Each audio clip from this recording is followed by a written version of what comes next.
हरियाणा के ऊर्जा परिवहन एवं श्रम मंत्री अनिल विज ने आज पश्चिम बंगाल की मुख्यमंत्री ममता बनर्जी को राजनीतिक रूप से सीख देते हुए कहा कि आजकल जिस प्रकार से देश में राष्ट्रभक्ति का उफान चल रहा है, ममता बनर्जी उसको पंचर करना चाहती है। लेकिन जो राजा होता है वह देश का राजा होता है, उसे सबसे प्यार और सम्मान मिलता है। और आजकल चारों तरफ तिरंगा, वंदे मातरम, भारत माता की जय गूंज रही है, जिससे इनकी नींद हराम हो रखी है। देखिए, जो राजा होता है वो देश का राजा, उसको सब सम्मान, सबसे प्यार उसको मिलता है। और ममता बनर्जी तो देश में जो अब राष्ट्रभक्ति का उफान पर हैं लोग, ये उसको पंक्चर करना चाहते हैं। इसीलिए इस प्रकार की बातें रोज निकाल के लाते हैं कि ये जो इतनी तेजी से हर तरफ तिरंगा, वंदे मातरम, भारत माता की जय, इससे इनकी नींद हराम हुई है। नींद हराम तो हुई है जिनके साथ हमारी लड़ाई है उनकी, पर ये उनके एजेंट है। वो इनको बताते हैं भी इसके ऊपर बोलो, तो वो इसको बोलते हैं। ममता बनर्जी ने यह बयान भी दिया और कहा है कि प्रधानमंत्री मोदी बंगाल में आकर बंगाल को बदनाम कर रहे हैं।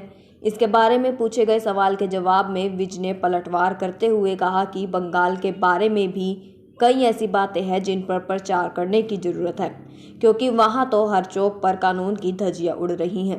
विज ने कहा कि बंगाल में बाहर से शरणार्थियों को लाकर उनके वोट बनवाए जा रहे हैं। उन्होंने ममता बनर्जी से सवाल खड़ा करते हुए कहा कि अगर इस सब को ममता बनर्जी सही मानती है तो उन्हें दूसरे देश में जाने की तैयारी करनी चाहिए। बंगाल के बारे में भी कोई ऐसी बातें हैं कि जिसको प्रचार करने की जरूरत पड़े। वहां तो कानून की हर चौक पर धज्जियां उड़ रही हैं, देश के कानूनों की धज्जियां उड़ रही हैं। और कितने बाहर से जो शरणार्थी हैं उनको ला ला कर अंदर उनका वोट बनवाई जा रही है। तो अब इसको भी ममता बनर्जी ठीक मानती हैं, तो फिर उसको किसी और देश में जाने का तैयारी करनी चाहिए। पाकिस्तान में आतंकी सैफुल्ला कसूरी ने एक रैली में कहा कि नरेंद्र मोदी समझते हैं कि वे गोलियों से डरने वाले हैं, लेकिन यह उनकी भूल है। इसके बारे में पूछे गए सवाल के जवाब में विज ने तंज कसते हुए कहा कि अभी पाकिस्तान ने पहला सीन तो देख लिया कि किस प्रकार वह लोग भाग रहे हैं, रो रहे हैं, और उन्होंने तो खुद भी यह कह दिया कि वह लाशें उठा उठा कर थक गए हैं। विज ने चेतावनी भरे अंदाज में कहा कि बारी बारी सबका नंबर आएगा। अभी पहला सीन तो देख लिया सैफुल्लाह ने, कैसे भागे और कैसे रो रहे हैं, और कैसे खुद कल टीवी पर बयान दे दे के कह रहे थे कि हम तो लाशें उठा उठा के थक गए। तो कोई नहीं, नंबर आएगा सबका बारी बारी।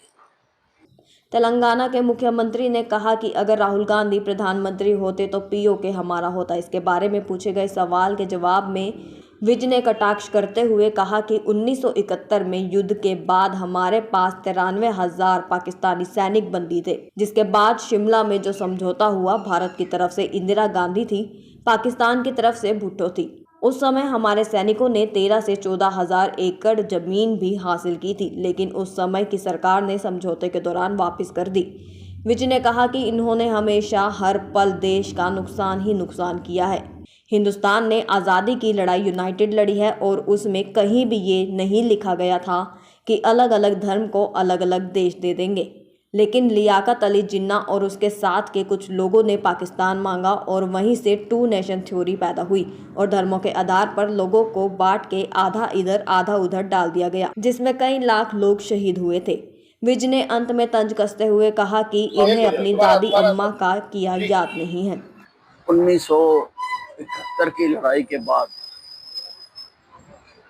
जो दोनों प्रमुखों में, इधर से इंदिरा गांधी, उधर से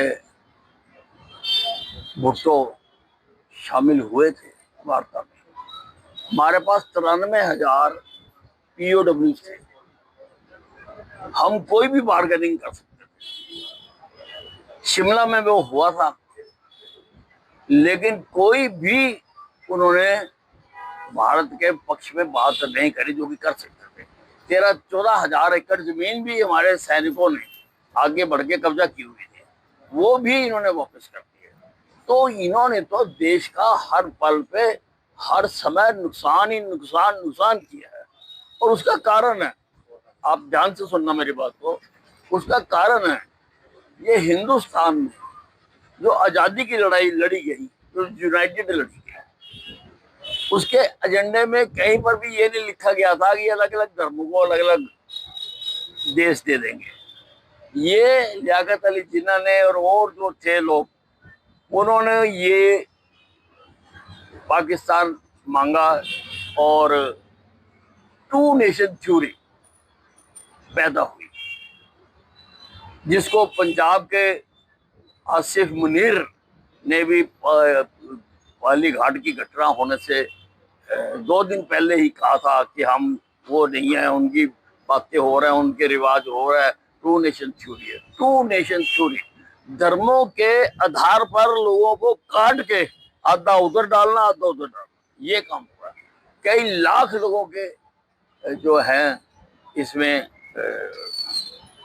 शहीद हुए हैं, कई लाख लोग, कई बहनें उजड़ गई, कई परिवार उजड़ गए, कई आज तक ठीक नहीं हो सके। तो इनको अपनी दादी अम्मा का तो याद नहीं है।